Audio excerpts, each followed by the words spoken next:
Jai Hind viewers, we welcome you back to the MRO channel forum, where we again bring to you three panelists who are actually very having a lot of knowledge on this subject of MRO, which we are talking about. Today we are looking at military MRO modernization.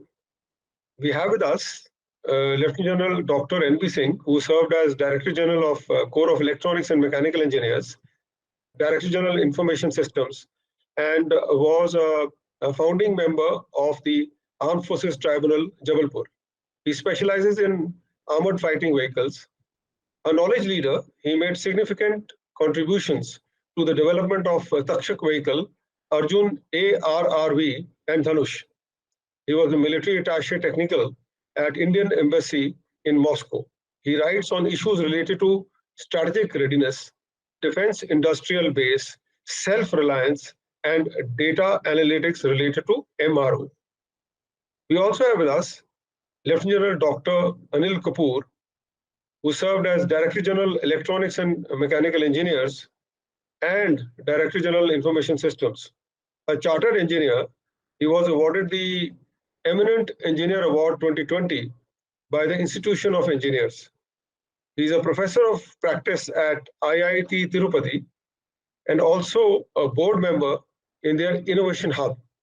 He writes and speaks on emerging technologies like C7, ISR, and AI in many publications and platforms. And we also have with us Brigadier YVR Vijay, who served in the Corps of Electronics and Mechanical Engineers, where he was Chief Managing Director of an Army base workshop. After retirement from the Army, he entered the renewable energy sector, where he was the COO of Enercon India Limited and subsequently the COO of Suzlon Global Services Limited. He is now a subject matter consultant on renewable energy to Boston Consultancy Group, McKinsey, GLG, GuidePoint, Alpha Sites, and Third Bridge. He's running his own consultancy along with other directors, including one of the directors is General Kapoor, who's also a panelist today. They are running the consultancy called Strat MRO, and they can be reached at stratmro.com. How do modernization efforts in military MRO balance the need for cutting-edge technology with the challenge of interoperability and legacy systems? Brigadier Vijay, may I request you first to answer that? So when we look at how our MRO handles the legacy system and the latest equipment that's coming in, we cannot instantaneously shift on these legacy equipment. So there has to be an incremental upgrade to the MRO that we have when we handle our legacy systems. For example, on our tanks at present, and I'm not discussing at a field level repair, where you're just trying to get the equipment running. But when it comes to a base workshop, let's say tanks, guns, or latest communication systems, old communication systems, let us look at systematically upgrading these systems wherever possible. So on tanks, you could start when a tank comes in for overall, you could look at upgrading its fire control system. You could look at upgrading its laser systems. So our overall should not be what we used to earlier define a reset maintenance back to 0 km, 0 hour. But now it should have something M+. So when a tank rolls in at its overall stage, we can improve with the communication system on it so that it is interoperable with the current tanks which are there. We can upgrade the fire control system. We can upgrade the, say, the laser range finding system, the laser sighting system, night firing capability. So we do these incremental upgrades into our legacy equipment. Apart from, of course, replacing all the spares and doing the standard overhaul that we do. Same goes for guns. We could look at developing black boxes where we replace the wall-based equipment on our old radars and all with the latest in IC technology. So a parallel effort going in. So when these equipment come in, we can start a systematic conversion from wall-based to latest integrated circuits. Then in our communication between equipment when they are operating, we need to standardize our interfaces, protocols, etc. We need to integrate all communication systems. That is most important. Otherwise, your legacy systems, if they can't communicate to your latest equipment, you are as weak as your weakest link. So we need to define these interoperability standards, protocols, and then at the MRO level, upgrade our legacy system so that they can operate with this. Within the MRO, we must modernize. We have to do a lot of software upgradation of our processes. A lot of work which we manually do today can be automated, like what Lenvi was referring to, digitization. Today, the way we capture data about the health of an equipment is so much on paper, so dependent on that man who is recording it. So we need to get this software upgrade into our method of capturing the health of the fleet. We should look at a lot of software upgrades in our MRO facilities. We should look at a lot of hardware upgrades as well. And have these new technologies, adoption strategies for them. We need to look at a lot of inter-agency collaboration. We are not just the maintainer. There are a number of organizations involved if a strong MRO has to come in. It is within the organization, it is the EME, the ordnance. You have the PSUs. PSUs have got some phenomenal facilities. We have to collaborate with industry outside, manufacturing industry. We need to have a lot of collaboration with the technical education and R&D facilities. A number of projects can be given, and we need to be closely involved with those projects. But we have to put our people in and monitor how these R&D goes on. And there was talk under the Make in India of having SEZs for MRO hubs. We need to see what these MRO hubs should have, get them in, and we can do a lot of upgradation of our structures. Thank you, sir. Thank you, Brigadier Vijay, for that. Anil, may we have your views on the same question? Anil, please. Yes. So I look at this from two prongs. One is the equipment prong, and one is the MRO prong, because they're closely related. Now, before we get to the legacy, let me say that whatever future inductions we are planning, and a lot of them are on the anvil, I think we need to build in MRO into the DNA of the RFP. Now, when I say this, we all know that MRO is filled during the RFP stage. There's a para, but unfortunately, it doesn't talk of inducting technologies for predictive analytics, inducting technologies for information systems, and therefore that's the first prerequisite that we need to do as we look into the future. Now, the second is that we need to carry out a critical equipment appreciation of the legacy. So from the futuristic equipment which will be coming in, let's get to legacy. I think we need to look at critically the legacy equipment. So therefore, really speaking, we have to be realistic about our equipment appreciation, identify the critical pieces of equipment and see what can be done there. And like I said in my previous assertion, run programs around them. And wherever we feel that this is beyond economic upgrades, the cost of upgrading will be too huge, I think we need to take a hard call of putting them into obsolescence and look at a new worm-to-tomb avatar. Now, continuing on this vein, I also would like to say that when we are looking at a future equipment paradigm, I think there's a need for the armed forces to start accepting a 75% solution from the OEMs.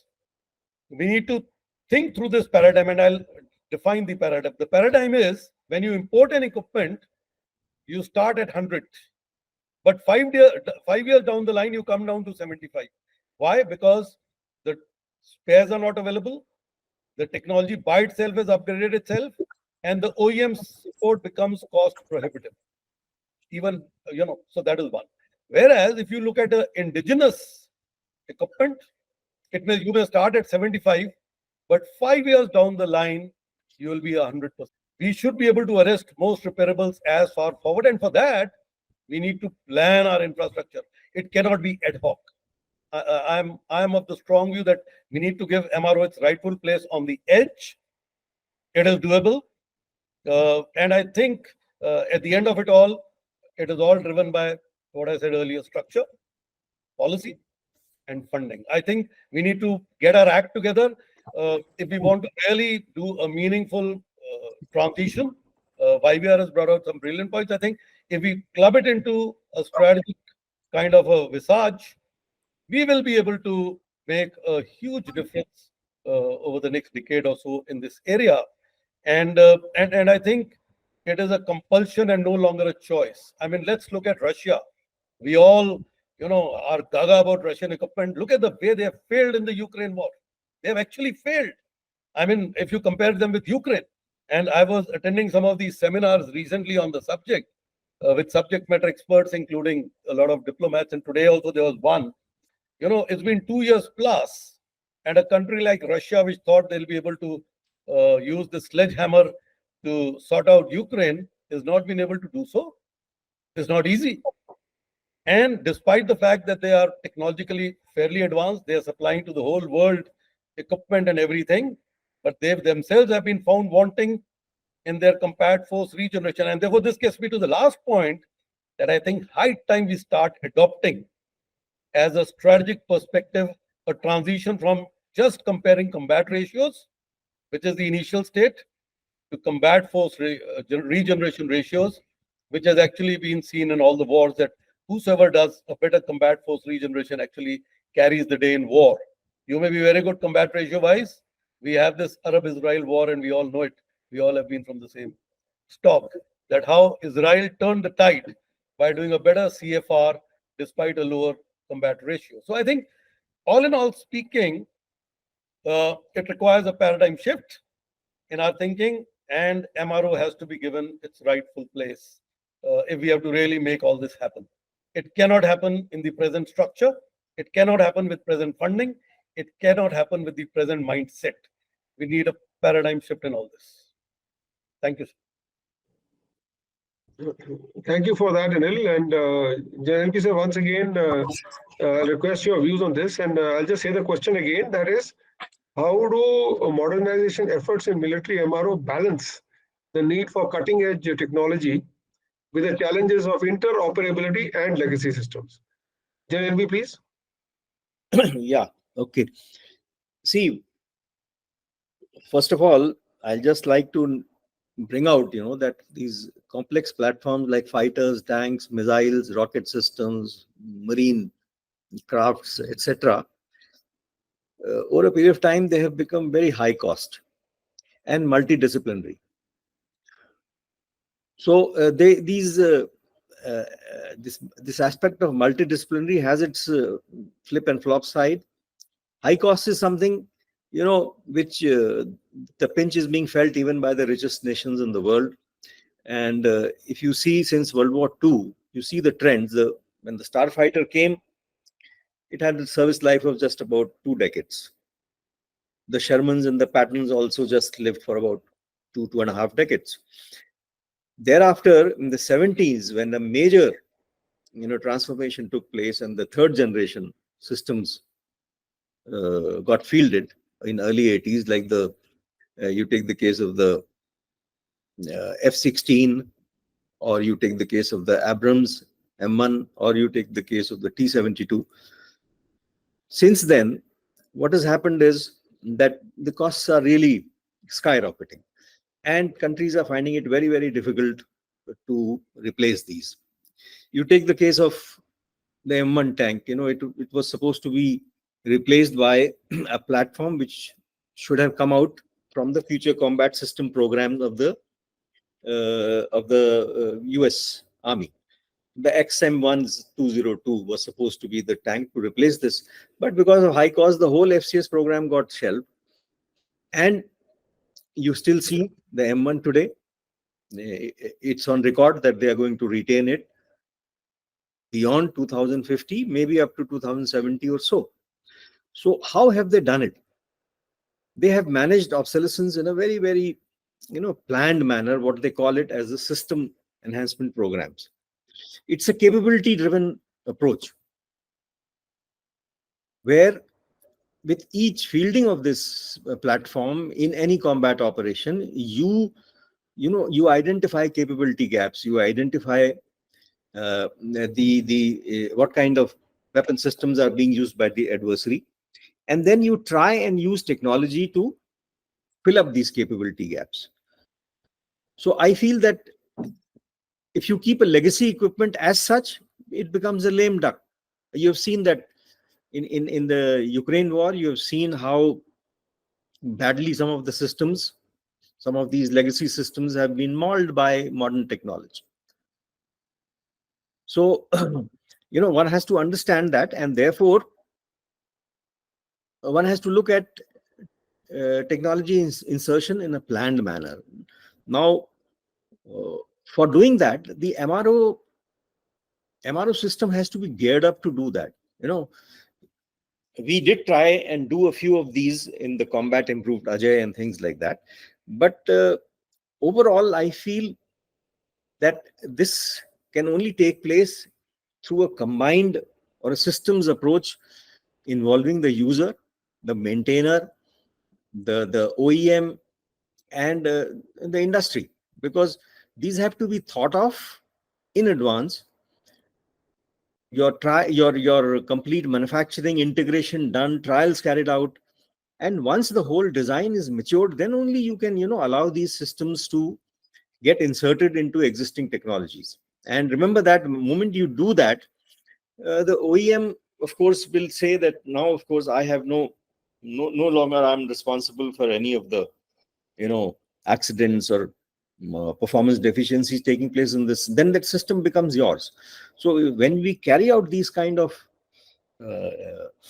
technology insertions, we have to understand this point of view.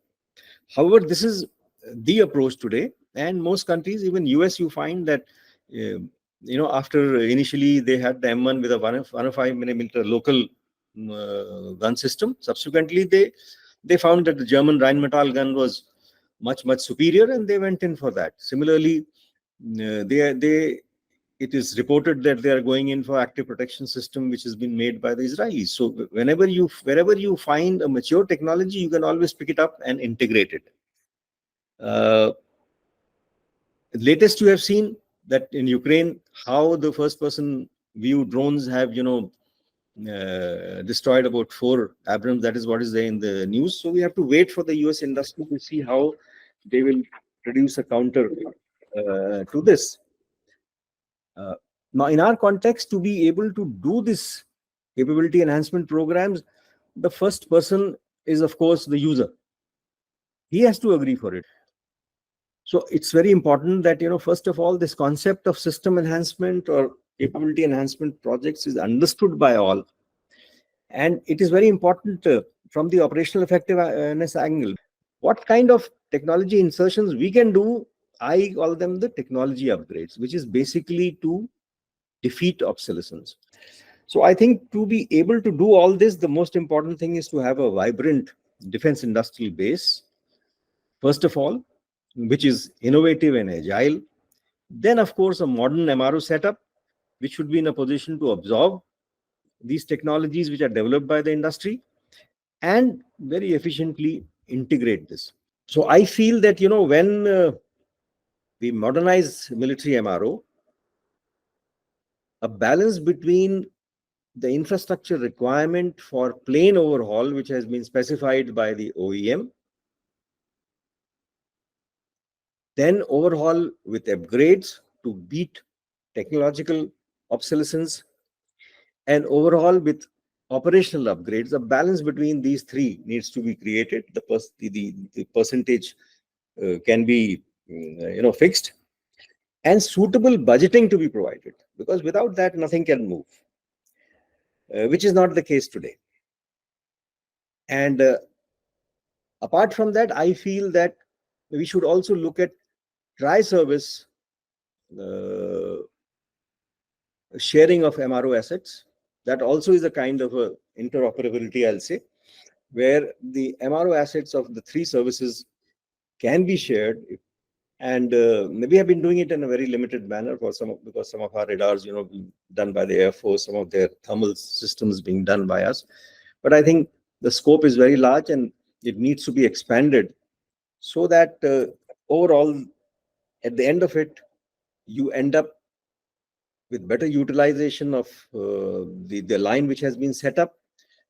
You automatically, the skill levels will, if everything is done at a single place, central place, the skill levels will grow and the kind of work output will be better. Thank you for that, sir. This is the last question which I'm putting across because we have covered. We had one more question, but it's been covered already in the what has been talked about till now. So the last question is that what prevents the current defense MRO from being flexible and adaptable to rapid technological change happening in industry? What policy and functional changes are recommended? Over here, I'll first request General Anil Kapoor to answer because he's got another appointment which he has to rush to. He just gave me a call. So Anil, please go ahead.